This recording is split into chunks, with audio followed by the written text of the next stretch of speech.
Number 10. Desk Man. Many believe that Desk Man is actually William Afton or Scott Cawthon. We don't know for sure, but he definitely seems to be someone who is meant to be either of those creators, just based on all the words that he says. Desk Man at one point asks you about deactivating his games, which makes him seem like he's Scott, who makes games. However, at another time he tells you that it is too late to do anything as Baby is here and she can't be deactivated, which makes him seem like he's actually William Afton.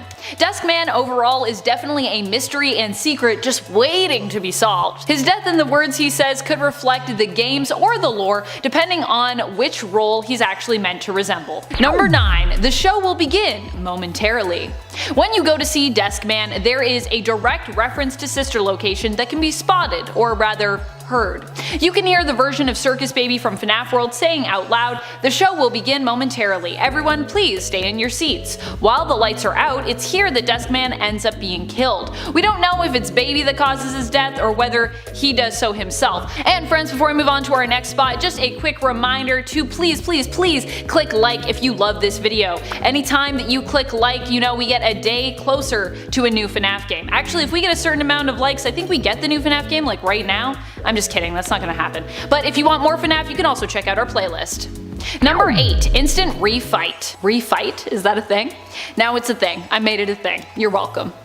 For Pork Patch, who is one of the bosses in the game and is terrifying by the way, there is a little secret that you might find useful while playing, which allows you to refight him immediately after you fail. If you fail.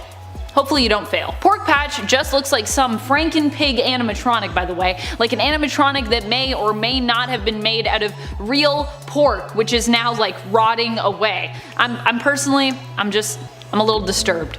For the Pork Patch fight, there is a little shortcut you can use, sailing on your little lily pad around and down and hitting a button in the world to refight him again. And if you didn't know about that, now you know. And at 7, Endo.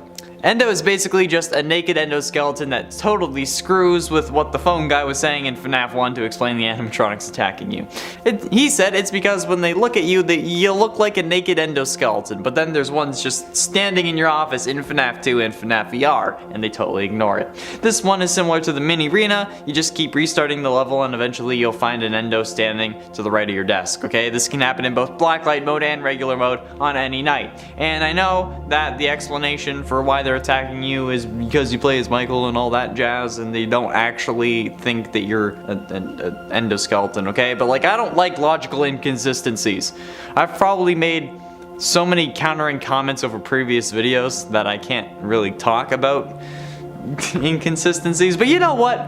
I don't care. No one's trying to piece together the lore of my life, so that's fine. Inconsistencies in these games though, when I'm literally doing it as a job, that's a problem. Halfway through, nope, not halfway through, and it's 6. Number 6. Finding the clock ending. This is an ending that you need to be patient in order to find. It will come up during a conversation with good old glitchy Fredbear. You gotta wait for him to get glitchy by the way, but you can't exit out of that conversation. Don't exit out. Waiting a few moments will mean that you end up getting additional instructions, being told additionally to find the clock. The clocks are scattered throughout the game, with a few being located in the Mysterious Mine, one in Pinwheel Funhouse, another in Fazbear Hills, and one in Dusting Fields. There is a specific order in which you'll collect these clocks, starting with Fazbear Hills. Before you collect each one, you will receive additional instructions to help you know where to look, and each one can be activated by completing a puzzle or solving a game. You will then have to battle Pork Patch to receive the key, which gets you access to a warp circle, which takes you to this secret ending. So many steps. It's also believed that you need to play the game on hard mode to unlock this ending. Halfway through into number 5, Gregory's Missing. This is something I picked up on in the second ending I got in my playthrough, in what is commonly referred to as the worst ending, where you simply leave the Pizzaplex by yourself without Freddy. The first ending I got is actually the Vanny ending, which to me is my canon ending. It's a different way to explain that. But in this ending, Gregory ends up running away and hiding in a cardboard box. This box is assumed by most to be his home since he doesn't really have one and can't really return to the Pizzaplex. However, this is where this detail comes in. The newspaper he's using as a blanket has multiple silhouettes of the children who have gone missing this time around. 9 of them, this time to be exact. However, the one in the bottom left corner looks an awful lot like Gregory when he's standing in front of all those security monitors in the first security breach trailer. I'm just saying, especially when Vanessa says that he's been wiped from the system, And I'm pretty sure one of those lore bags also shows us that we've been wiped from the system as per someone's request. So that's certainly not a coincidence. And I doubt Scott used it and just thought, oh yeah, this is easy, let's do that. No, not a chance. There has to be something there. Number 4. Halloween Land. Halloween Land is an update that was added to FNAF World. However, it is an area that you can only access after beating the game. It doesn't just appear as bonus content, unlike other game updates and bonus content. One of the ways you can find and access this area is to visit Deskman after beating the game. Once you talk to him and leave his home, Fredbear will appear outside and open up a portal for you. Oh, thank you, how convenient. Moving through that portal takes you to Halloween Land or the Halloween Backstage Update area, whichever you prefer to call it. Number 3, Biddy Bap. Biddy Bap. Biddy Bap. Biddy Biddy Biddy Biddy Biddy Bap. The appearance of Biddy Bap is identical to that of the mini arenas in FNAF VR. The Biddy Bap may show up in Circus Baby's dark room level, where you need to hide in the closet like my sister was. However, this time, you're hiding from Baby as she looks around the room for you until she sees you, runs over to you, and then makes you hold the door closed until she forgets that you're there, then goes away until she sees you again in the closet, and then you have to do the same thing for hours and hours. But by like hours and hours by in-game standards. But by the door, by like the front door to the room, not to the closet, you can actually end up seeing a little Biddy Bap standing there, menacingly. And if you were one of the people who commented on the scariest FNAF animatronics video saying that the Biddy Baps weren't scary, obviously you haven't seen this Easter egg because holy crap, it's terrifying, okay? It's just, it's there, staring, laughing, wanting us to die. Number 2, Old Man Consequences. This is an ending you have to get to in a very specific way. Okay, let's go. You have to get here by visiting glitches and moving in a very specific path to the 4th one. Once you access that glitch, it will take you to a subtunnel with nothing but some trees, a lake, and a man who is fishing on that lake. This man appears to be glitch-like himself and is red with jagged teeth and seems to be kind of shaped like a crocodile? This is Old Man Consequences. He will tell you that you have bottomed out in the code, and so this is basically the end of the line for you, and you must just accept it. This is one of the alternate endings you can get. However, if you've gotten every other ending in the game and been here multiple times before, it's actually possible to beat and kill Old Man Consequences, who doesn't really put up a fight. I guess he's just at peace with his lot. He's like, we're at the bottom of the code, you're killing me, whatever. Number 1, Final Boss. Although there are a myriad of endings in FNAF World, the secret and final boss for this game, the final boss, can only be unlocked and beaten once you have defeated all 4 Guardians and have played through the game on hard mode. Doing so will mean you can finally head to the red tent and enter it, which will allow you to approach the final boss fight. Who is the final boss in FNAF World? Why, it's none other than Scott Cawthon, of course. Well, Scott Cawthon does seem to have similarities or connections to Deskman in the game, which we talked about earlier. This is his real in-game version. Once you instigate the fight and face off with Scott in-game, he will tell you, it was fun being the puppet master, but now I grow weary. It is time to put you in your place. This fight is a tough one, by the way, but if you manage to succeed, Scott will use his dying breath to ask you, was this really the ending you wanted? Coming all the way here just to kill me? Was I really the villain in your mind? He'll tell you that he hopes you feel good about yourself killing him, and ending the story by killing the storyteller. Bursting into pixels, the words, "the end," will then come up on screen. In a 10 daycare hole. One of the most interesting aspects of a free roam game is all the secret areas and Easter eggs you can hide, like the Portal 2 Easter egg hidden in Skyrim of all games. However, in FNAF it's much more than that, since each tiny Easter egg or detail can help us figure out what the hell has been going on in this series for the past 8 years, which makes the appearance of secret little cubby holes around the Pizzaplex very interesting. Like the one for the Moondrop and Sunnydrop animatronic hidden behind the daycare center behind a Foxy poster unlocked by taking pictures of certain cardboard cutouts that are also actually on the poster, which makes me think, are there more areas that need to be unlocked like that, or something like that? I'm sure many have tried various things, but I don't know, it feels like there should be one for like the laser gun equivalent. In this little hole, however, you can find a mini game called Balloon Boy World, which we will talk about more later on. But also it contains a duffel bag with lore and the Golden Moon animatronic plush required for one of the achievements, so it's certainly somewhere that you'd want to go. You can also get the achievement for playing the Balloon Boy World minigame also. And at 9, Vanessa Therapy. Something I was unaware of until completing the game and getting Roxy's eyes were 16 retro CDs that can be found towards the end of the game. You have to actually have Roxy's eyes to see them though. because they don't spawn in unless you have the eyes. These can be played with a CD player hidden in a sister location secret room. The retro CDs require Roxanne's eye upgrade on Glamrock Freddy, and for the CDs to spawn in, Gregory has to be inside an upgraded Glamrock Freddy, be near the disc and like looking at where it would be, and then exiting to actually be able to collect it, otherwise it won't spawn in if you're looking away. The order in which the CDs are found does not seem to affect which recordings are unlocked, just the amount of CDs found, which is clearly a reference to the 16 tapes found in FNAF VR that weren't really found in a particular order. Collecting them just seemed to unlock them in sequence. However, these tapes seem to also contain therapy sessions between Vanessa and a therapist, as well as a therapist and another individual who goes unnamed, but could also be Gregory. We don't know because they never talk. And it ain't Fire Dave. One of the various lore duffel bags we can stumble upon in this game is a customer complaint titled Hi Dave, which upon inspection reads, quote, "Customer complaint. You should fire Dave, he sucks." And while it's short and sweet and to the point, it also is seemingly a reference to the FNAF novels, since if you're unaware, in the novels William Afton was introduced, but at first he was going by the alias Dave Miller. And considering how this customer says that we should fire Dave, I think that's a pretty telling way to reference the book's most infamous employee, and also reference the fact that Afton is in the Pizzaplex right below our noses. This duffel bag can be found on the farthest left bench next to the lockers in customer service, which seems to indicate that Dave also worked in customer service. Just a horrible place for a serial killer to work, just saying. Number 7. The honking sound. Throughout the game franchise, there have been little Easter eggs strewn about that allow you to create a honking sound, usually by clicking on something. In the first game, this would happen when clicking on the poster. In the fourth game, this would happen when you clicked on the plushie on the bed. In FNAF World, the nose honk sound also exists, and you can find it when clicking Freddy's nose on the title screen. So if you're wondering where that honk noise went, and you were hoping it was somewhere in here, you can enjoy finding it right at the beginning of the game. Honk honk! It also kinda sounds like one of those noisemakers that rolls out. What are those called? A party favor? A party blower? A party horn?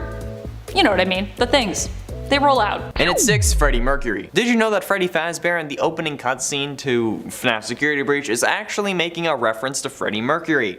Yeah, neither did I. But thanks to some helpful YouTube commenters, not on these videos, on other videos, it was pointed out to me there. While on stage when showcasing his name, Freddy Fazbear strikes a similar pose to Freddie Mercury, which is kind of iconic and understandable given that both their names are Freddy. And I don't really want to see Freddy getting up on his toes, grabbing his crotch and yelling, "Ow!" in reference to Michael Jackson.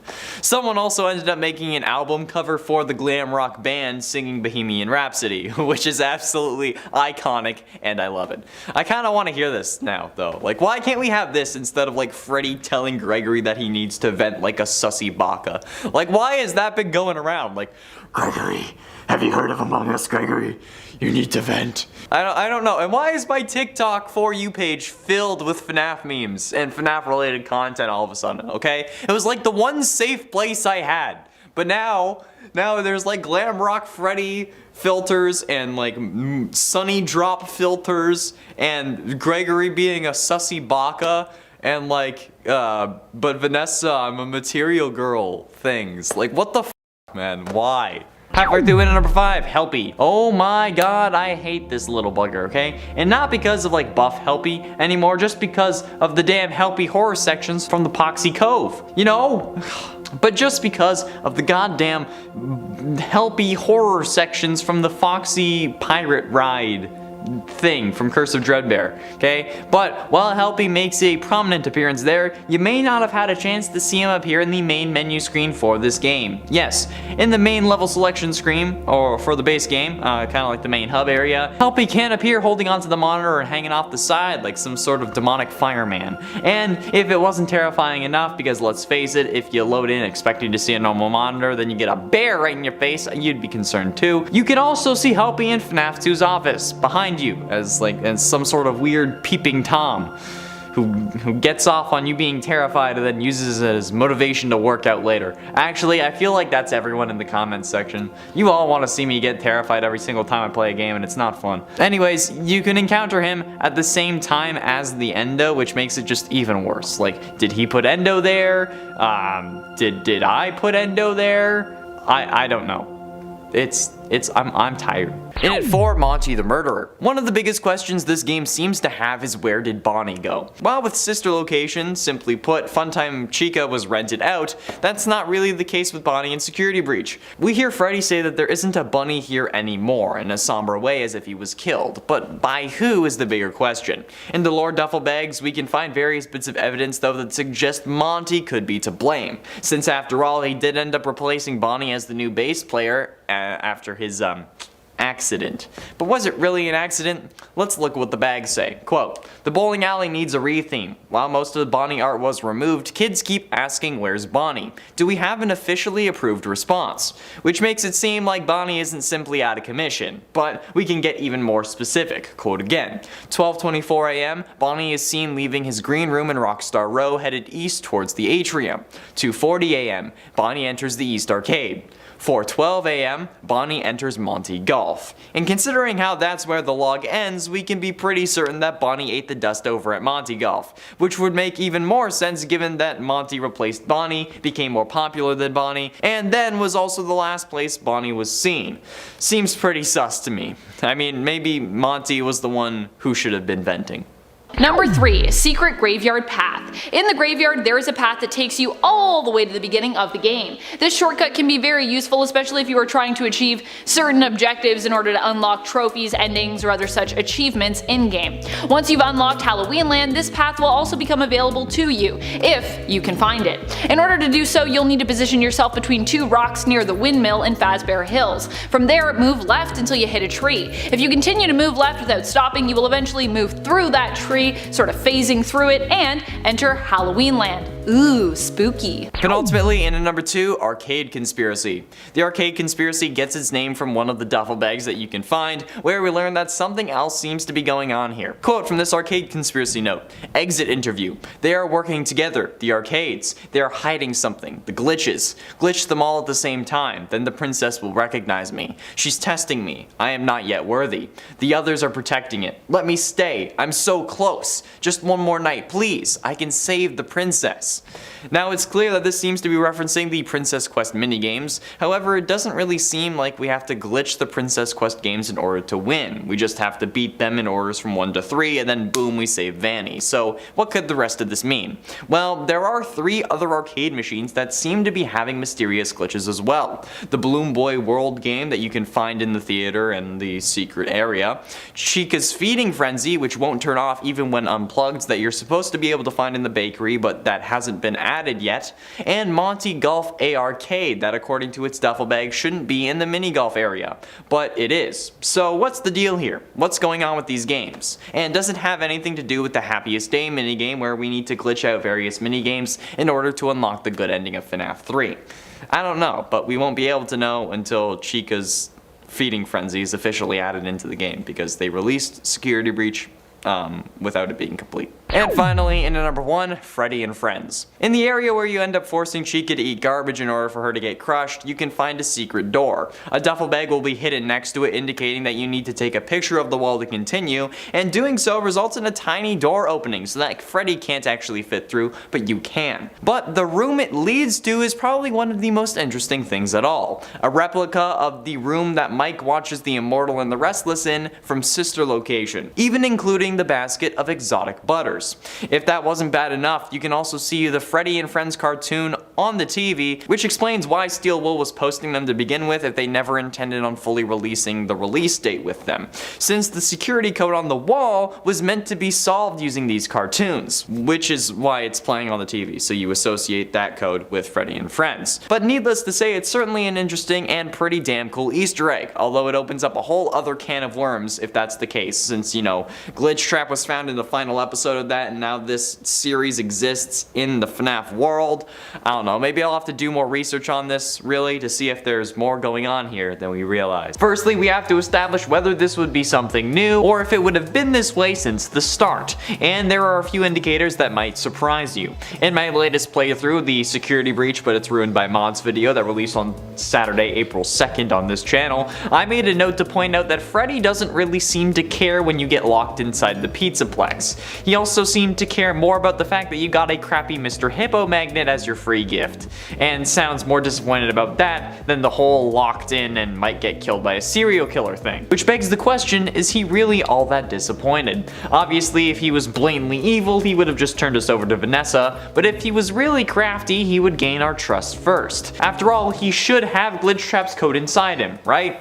Well, let's look at what he does before the doors close. He sends us to get a pass in order to free him from his green room, and then everything seems to go well. But then, for some random reason, without ever mentioning this before, he tells us that he senses we are broken and that he needs to bring us to medical so that we can get fixed up or something like that. Whether this was meant to be a nod to Crying Child or not doesn't matter in this case, okay? The point here is that it doesn't actually do anything. We get our run-in with Vanessa, that later gets turned into a TikTok meme, but other than that, we stay the same. We don't get healed, we don't get a band-aid, because we could have had it from the start. We get in that booth, instantly turn around, and move the curtain to peep outside and watch that scene. After that, Freddy doesn't mention how we're still broken, and I don't know about you, but me standing in a booth isn't really gonna heal me, okay? It seems odd if you ask me, especially since now with that little pit stop, even if you go full steam ahead making no stops, sprinting the whole time, you can't make it out of the doors. That one little interaction is the 30 seconds that we needed in order to escape out the front doors, but thanks to Freddy, now we don't make it. And you can't use his programming as an excuse for this either, because if we want to use programming as evidence, this man was supposed to be controlled by Afton's virus, and the glitching out should have messed him up. Plus, his coding isn't designed to scan children that are literally inside his body. If he picked up on the injury when Gregory was outside of his stomach for the first time and he was scanning us, why not take him to medical instantly, or as soon as you got out of the green room? And again, why make it seem like your coding is letting you scan a kid that's inside you, when nobody should be in there? Unless that's the point. What if Afton's virus did grab a hold of Freddy and just made everything seem like it was fine? Having an animatronic protect you and gaining the kid's trust is a lot better than just nabbing him out of nowhere. Plus, I mean, there would have been plenty of times this kid could have been gotten, particularly when Freddy gets grabbed by the Moondrop animatronic right outside of Parts and Service. You're telling me that Moondrop, the daycare attendant, told Vanessa that Freddy was in the Parts and Service room, but didn't mention that we were in the recharge station right next to Parts and Service? I mean, he knew, like he waved at us while taking Freddy away. But Vanessa knows that just grabbing Gregory won't accomplish Afton's true goal. So instead, what do?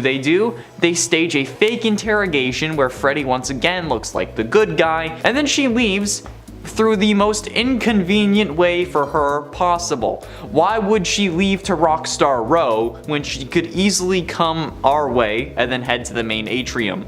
That's where Gregory was. That's where all the animatronics have been spotting him, and then, after Vanessa leaves Freddy in Parts and Service so that his casing can be put on a new endo after corporate gives the go-ahead, she doesn't seem to be suspicious that he's walking around Rockstar Row. Like, who would have repaired him if not Gregory? There is literally no other living human in the Pizzaplex at this point, and the whole containment cylinder thing is so that it protects humans on the outside. Why is Vanessa so nonchalant about Freddy walking around? It was something that confused me in my first playthrough. I figured that Vanessa would just pull us out of Freddy if we got too close, but no. And a reasonable explanation to that is that she isn't sus because she knows the plan. And also, it's worth noting that Afton has spent all this time in a burnt down Pizzaplex that also contained his daughter, who has pulled this exact same scheme on us prior to this game, okay? So he could have picked up on it from her, either while they were burning, while she was trying to impress him, or maybe if she is controlling the blob and it's not actually Funtime Freddy. Just saying. And maybe I'm wrong about that, okay? It's entirely possible. I mean, after all of this, it is a FNAF game, right? Where not everything makes sense for the sake of the story that Scott wants to tell. But what about the post-game? What about after we supposedly end Afton? What then? Is Freddy on the up and up, or is there enough of Afton in there for us to be in danger? Well, It's actually a pretty interesting idea, since there is the distinct possibility that Afton is now controlling Freddy. Sure, when we haven't defeated Afton's body and he ends up possessing Freddy, we get killed instantly and Freddy gets purple eyes. However, in the actual ending to this boss fight, we supposedly stop Burn Trap. But then, the area around us starts collapsing. What if Afton was using Freddy as a means of escape when he knew that his situation was dire? I mean, honestly, if we think about this, Afton was downloading his consciousness wirelessly into Glamrock Freddy while we were fighting him. That was the whole point of the fight. But would it really reset to 0 once he stops and tries again? Or would it just be like pausing a download? Honestly, with the kind of buffoonery in this series, I don't think we can discount the possibility that Afton was simply just putting a pause on the download in an effort to eventually still take over Freddy and potentially spend time with his robot son. Or maybe just escape into the world once more. But like, seriously, he was transferring his consciousness into Glamrock Freddy by putting his hand on a monitor. And not even a monitor, like a dinosaur monitor at that. I don't think that we can like just go like, oh no, he's not in Freddy, he's dead, he's gone forever. That's no. If he can transfer his brain from an animatronic into another animatronic through touching a computer screen where he can see the guy, that's no. If you think that Afton's done, you have not been paying attention to this series at all. And if you think that Glamrock Freddy is safe, again, you don't know the series in the slightest. I hate that I was right about Freddy, because eventually it's gonna be revealed that he's evil. I know it. In a 10, Plush Trap. Plush Trap, while not really being secret, will appear in 50-20 mode in Ultimate Custom Night. 50-20 mode being where you set all of the 50 animatronics to level 20 and then you play. Which, if you do, you're an absolute crazy person and you need to be put away. Well, probably not, but like, because like that's the whole point of the game, but like, still, okay? Plush Trap will be added in by Dee Dee when she starts singing about how things are unfortunate. Haha, you don't know the half of it. But if you do see Dee Dee add a new challenger, be sure you check Cam 6 right away. Because if she does indeed add Plush Trap, he will be sitting on a stool in that hallway. And you only have like 6 seconds to actually scare him off, otherwise he'll jump scare you no matter what you do. If you scare him off after those 6 seconds, he's gonna come after you anyway, like a freaking turd, okay? Like, why you gotta be so much of a Is it because like your dad abandoned you saying that he was gonna go get some milk and then actually came back with more kids to kill, or no, he just didn't come back? Sorry Plush Trap, but you know what? You deserve it. This might have gone too far. Hit at 9, Mini Arena. A load of these secret animatronics are coming from FNAF VR, okay? And most of them involve just minor appearances and don't have any actual impact on gameplay. But the mini arena can sometimes pop up in the Fun with Plush Trap minigame in FNAF VR. I don't actually know if it can pop up with the Fun and Balloon Boy version or even the Blacklight version, but I'm not sure, okay? Just look it up. I know I probably should have looked it up, but I didn't, so do it yourself. However, this Easter egg is rare and hasn't happened to me or anyone that I've seen play this game unless they were intentionally looking for it in like they were in the video that I actually watched to help find things for this list. Like, there aren't any actual animatronics that haven't been revealed, like, or something like that, okay? If they hadn't been revealed, how would I be able to make this list? However, I think it might have happened to Eddie VR when he was playing through. I think he might have had the mini arena pop up, but I can't quite remember. I'm pretty sure he might have experienced this, but I didn't. And it is Shadow Bonnie. Shadow Bonnie is another character that can be added into the game after Dee Dee starts singing like my Aunt Denise at Thanksgiving after having a little too much cranberry sauce. Our cranberry sauce is special. It's spiked with just a bottle of vodka. Now I don't know why she does it. She just does. Do cranberries? Why am I still talking about cranberries? Damn, I was getting really off track. Okay. Anyway, as I was saying, Shadow Bonnie can just be thrown into the game at literally any time, usually closer to the start of the night however. When active, Shadow Bonnie will appear in your office on the right hand side and will proceed to flicker the lights and then just cut them off for around 20 to 21 seconds. It's like that SpongeBob episode where like it was the hash singing slasher and then it was just like that one dude was flicking the lights. Yeah, it's like that. During that time where your office is practically pitch black though, you are unable to see if any of the animatronics are actually coming at you unless you use a flashlight, thus you waste more power. It's a pretty strong ability, if I'm being kind of honest, and like if I had the ability to just turn off the lights whenever I wanted without needing a light switch, I'd be having a lot more fun. Just imagine all these lights going off at once, and you going like, oh, what the hell, and I just flick them back on. Oh, messing with Chris would be so easy. And it's 7, Joy of Creation. The anticipation for the Fazbear Fanverse initiative is building now that Security Breach has released and we don't know anything about what's coming next in the main FNAF universe. However, there are actually references to some of the Fanverse games in Security Breach. For example, the Joy of Creation Easter eggs of Ignited Freddy and Ignited Bonnie found on the House of Bear and House of Bear 2 arcade cabinets found around the Pizzaplex. This is something I actually picked up on my first time through, so needless to say, it's pretty damn cool that I was right about it. The House of Bear cabinet has Ignited Freddy's silhouette standing in the doorway, and House of Bear 2's machine features Ignited Bonnie's face, which could be considered Withered Bonnie, but given the context of Ignited Freddy on the other one, I think it's safe to say that this is Ignited Bonnie. Plus, this can also explain how these games fit into the main timeline, since the Fanverse games could just be the games that Scott's in-universe counterpart made. It would also explain why they have their own FNAF 1 version titled FNAF Plus. 6. Nightmare Chica. Nightmare Chica is one of the most terrifying secret animatronics in any of the games. Again, summoned by Dee Dee after she sings her song, Nightmare Chica will appear behind you and is actually capable of jump scaring you. You'll know if Chica is behind you because all of a sudden you'll see teeth. Yes, if Nightmare Chica is summoned, you will literally see her start to close her mouth around you. To fight this off, you either need to turn off the air conditioning or the heat in an effort to make her go away, but once you do that, she's done for the night. I don't know if Dee Dee can pop back up again and summon her again, but if she can't, then you won't have to deal with it again.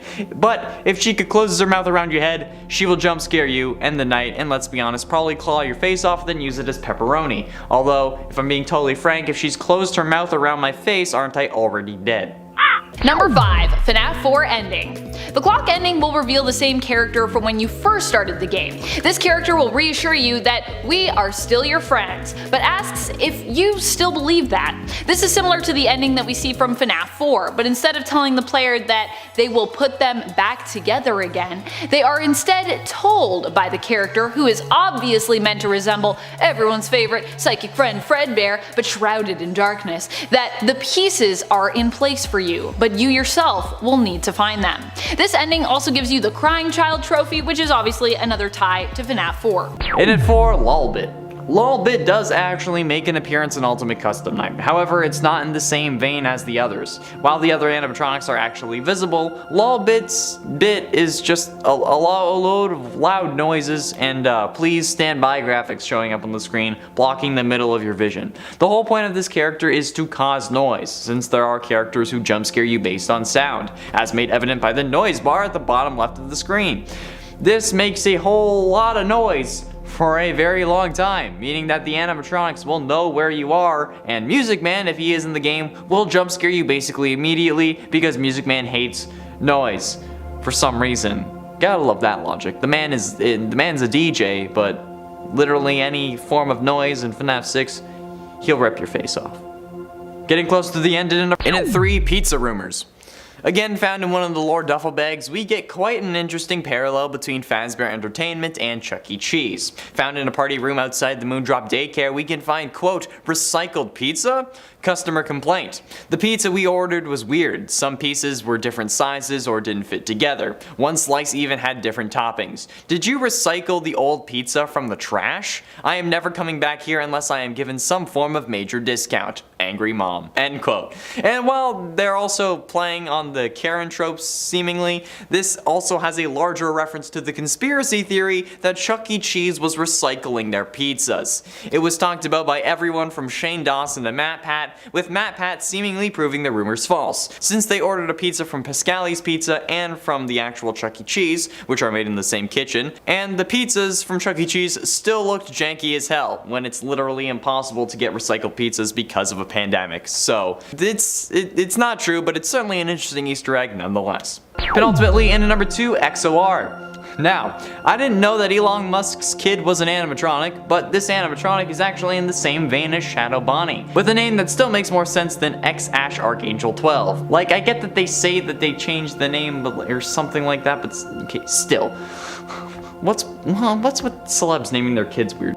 This animatronic though is referred to as Shadow Dee Dee, which acts in a similar way to Dee Dee in this game. However, their color palette is changed to black, white, and red, and the song she sings goes backwards and is lower pitched. However, this is probably the worst thing that you can get in this game, because instead of summoning one of the extra animatronics, XOR summons all of them. Every single one. Hell, based on the description of the wiki, it may summon every single animatronic in the game. Yeah, that's terrifying. But there's still one animatronic that was honestly a real surprise and the most interesting one on this list.